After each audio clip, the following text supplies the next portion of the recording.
I'm trying very hard to remain calm right now because there is seemingly like this bottomless pit of rage that I have inside of me right now.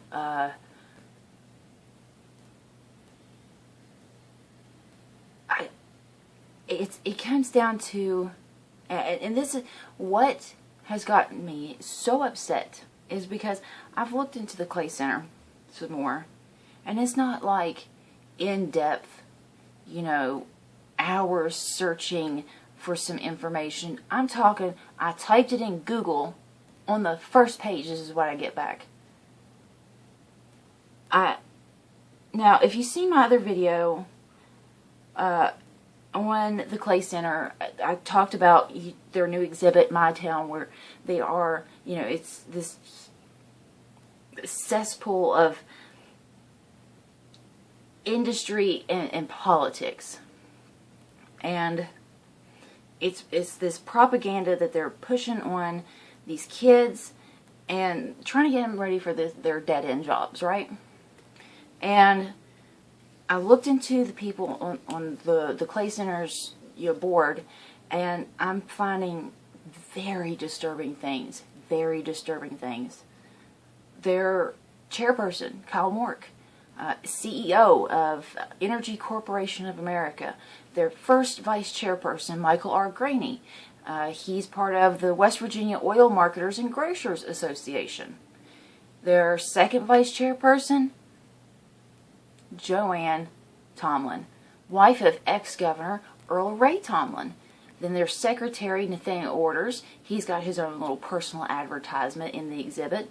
And their treasurer, Horace Emery. Now, he's particularly nefarious because he is a part of the West Virginia Chemical Alliance Zone. And it sounds bad because it is. And it's basically kind of like the Friends of Coal, but for chemicals. And, it's like DuPont, different companies. And he works for them. And if you go to their page, cazwv.com, the very first picture that pops up is a picture of Earl Ray Tomlin with the group. And it's even signed from him. It says, "Your friend, Earl Ray Tomlin." Of course, he's their friend. We saw that during the chemical spill of the MCHM that happened here. When he, instead of the first person, who did he bring in to talk to when this happened? He brought in the industry. He didn't talk to anybody else. He brought them in. He's a shill for them at our expense. And it's all of this is at our expense. It is terrifying to know the extent at which they own us. They own the people. They own the land. They own the businesses. They own the museums. They set the curriculum in our schools. I mean, I feel like I'm losing my fucking mind because I try to tell people and they're like, yeah, everybody's bought off. But I don't think they understand the extent to which they control things. I really don't. And I think part of it is that, and I think part of it is they feel helpless against it. I mean, how do you take on somebody that owns an entire state, that owns an entire government? How do you take on somebody like that? I mean, George Carlin tried to warn us. It's a big club. And we ain't in it. And they own everything. They own everything. And you know what else they're trying to do? They try to dress up in nice words. With co-tenancy. Because here's the thing. They try to pass this law called force pooling. And that's basically where, if a certain amount of people agree to sell, then you are obligated that, now you're part of it, and now they can, do what they want with your land. Well, that didn't work because, the name was all wrong. So they rebranded it, and they brought it back as fair pulling. Fair pulling, because You know, they have to do that. Or why is it that they have to do the Orwellian name? It's like a dead giveaway. Whenever you see like fair or freedom or anything good in, like a bill that sounds like a good thing, you know it's got to be something bad. I mean, we're onto them. But fair pooling, and it's the same thing. And they call it co-tenancy and stuff, but they're coming for our land. You know, like we can't have jobs. They've taken our wealth. They want to tax us to death. And now they're coming for our land. I try to warn people because nobody talks about this in the media. Nobody at all. I mean, they have taken everything. They've taken our lives. They've taken our children. They've taken our health. They've taken it all. And it's just like, can you just leave us with this museum? Can we just have a museum where we can go and learn and have fun? Nope. Can't have that. Can't have that. Can't have any education in the state, right? Now, all these people on the board and stuff, you know how many people I've looked into that sit on these boards? They're all from out of state.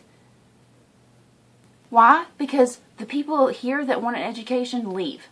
Our young people leave. Because there's no opportunity here. Why? Because first of all, there aren't enough jobs. And then the jobs that they can get, well, the politicians give to their friends in the industries. I am so pissed. There's just, how? How can we stand by? How can we stand by and let this happen?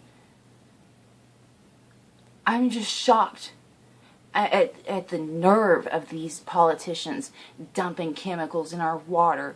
And you know what? That MCHM spill, they still haven't done proper testing on that. We are the guinea pigs. That's why. Why bother sinking money into testing this when we are the test? We are the guinea pigs. They don't want to know.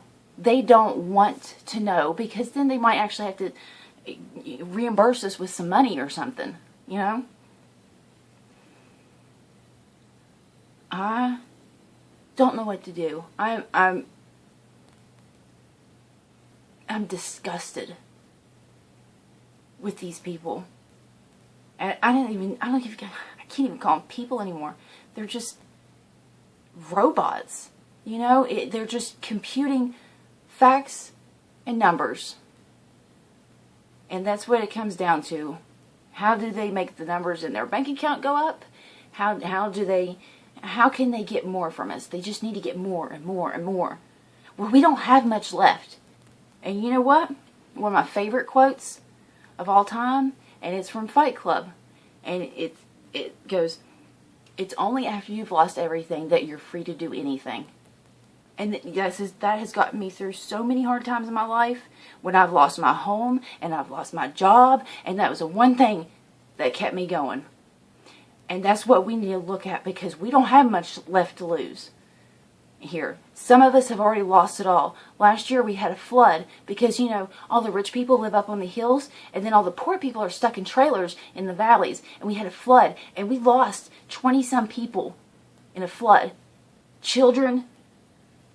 You know, it's just, how many lives, how many of our kids are we going to sacrifice to this industrial monster?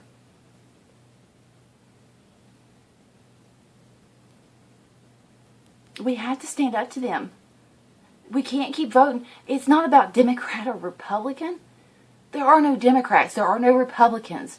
There are only donors and the people that do their bidding. There's the industries, and then there's the politicians that make the rules that help the industries. There's the gas sector, and there's the coal sector. Those are your Democrats and Republicans. Those are your choices here. Who do you want to sell your stuff to? Not sell, I mean give. I mean sacrifice. It's my cat.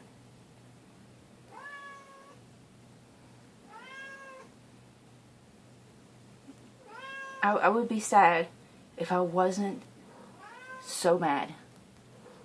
I am furious that we have let this happen, that we've let this happen for decades upon decades, and this is the same thing. This is the same thing that happened before, and then I mean, I've seen this documentary, from the 50s and 60s about how, they call us Chemical Valley.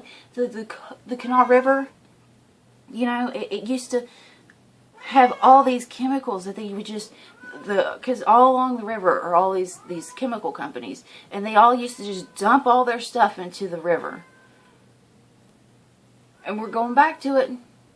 We're going back on our education, because our illiteracy and our graduation rates were terrible, and it's not like they're not much better today.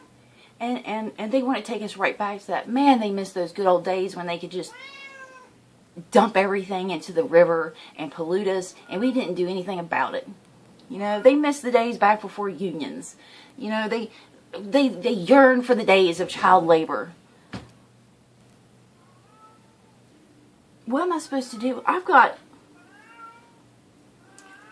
kids here. I can't let my son play in certain areas because of pollution.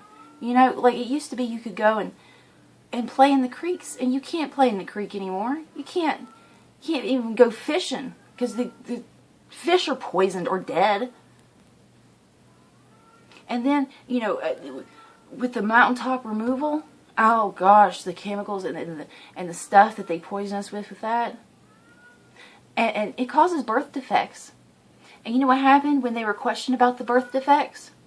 You know what they blamed it on?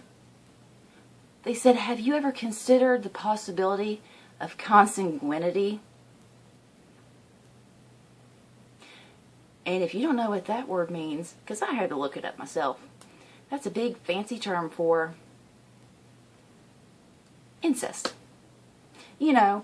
How they like to paint us with like movies like Wrong Turn, stuff like that. See, this is what happens when you don't have a media presence and you don't have people take it up for you in the news, and you don't get to tell your story. These companies will tell it for you.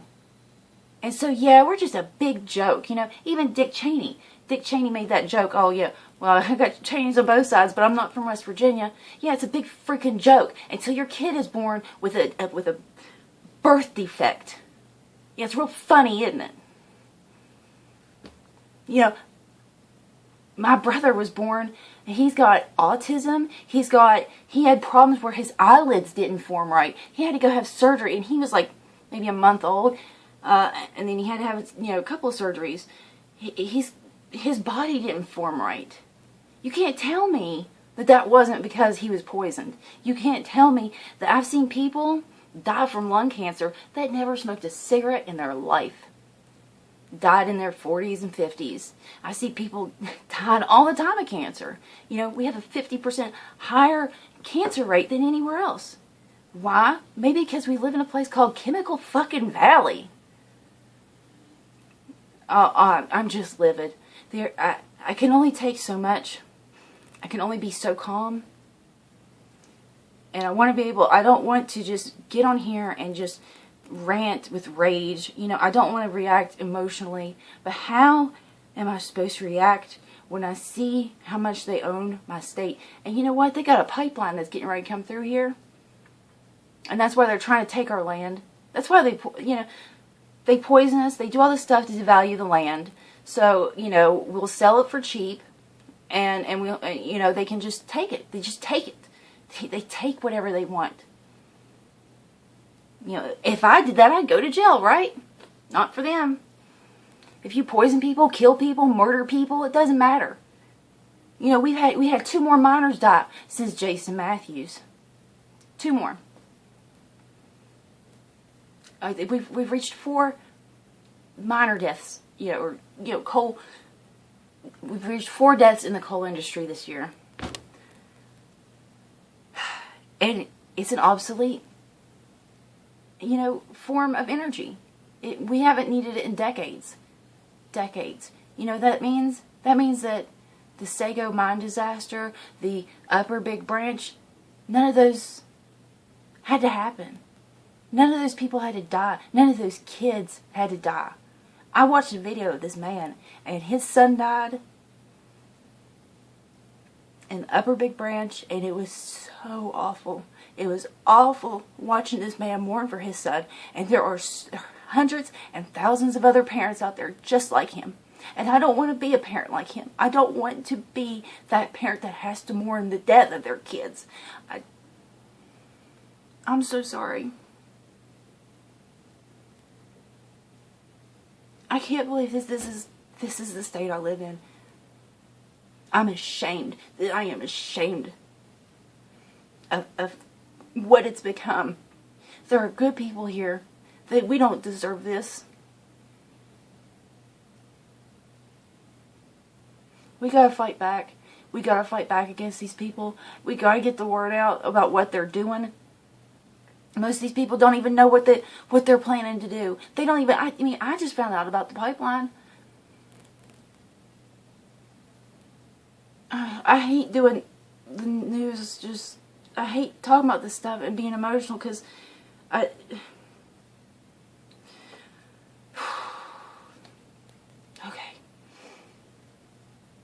It's just so scary to know the extent to which they own everything and the power that they have and the things that they are capable of, and they feel no remorse. You think that they have any trouble sleeping at night? Do you think that they lay awake thinking about the people that they've hurt, killed? No, they have rooms. They have rooms full of people that their only job is to sit there and think about new ways to screw us over. How can they get a little bit more from us? How can they increase their bottom line? How can they grow their business at our expense? Because it's not about making money. You know, it's not about making a good business. It's about you have to constantly grow or else you're a failed business. And in some businesses, it's just impossible to do. Like once you reach a certain point, you just can't grow anymore. But, you know, they have to come up with new ways. New ways. And if they got to take your land, they got to take your life, they got to take your health, so be it. It's all for the corporate masters.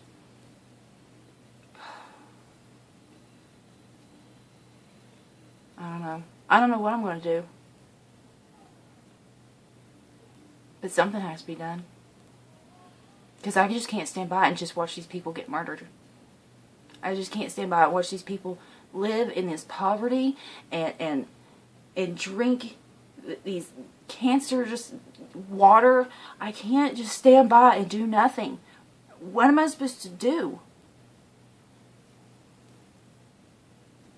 And the only thing I know to do is to tell everybody and scream it from the mountaintops. And I'm telling you, if you are a politician and you're watching this, if you are a part of this, I'm coming for you. I am. And I would let everybody know. And here's the thing. You might own corporate media, but you don't own me. And you can shut me down on YouTube. I'll go out in the street like a crazy person with a sign. I will. You can't shut me up. And just so everybody knows, I don't have any health problems. I don't have a home gym that I can be injured with. So if anything happens to me, I didn't do it. Okay? I'm just throwing that out there. Because, you know, people like me have a history of an early death. So, I'm just throwing that out there. But I'm going to do some more digging because this is just some of the board of directors on the Clay Center, you know? Man. Anyway, thank you for listening, and to all the people out there that's been encouraging me to keep making videos. I really do appreciate you, because honestly, I don't think I would have kept going, because, you know, I saw that nobody ever talked about this stuff, and I figured, well, that's because nobody wants to hear it. And I was so surprised when people were like, wow, you know, we want to know more. And just thank you for that. Thank you, because I really didn't think that what I had to say was important. So it's people like you that have kept me going, and I owe you so much. Thank you.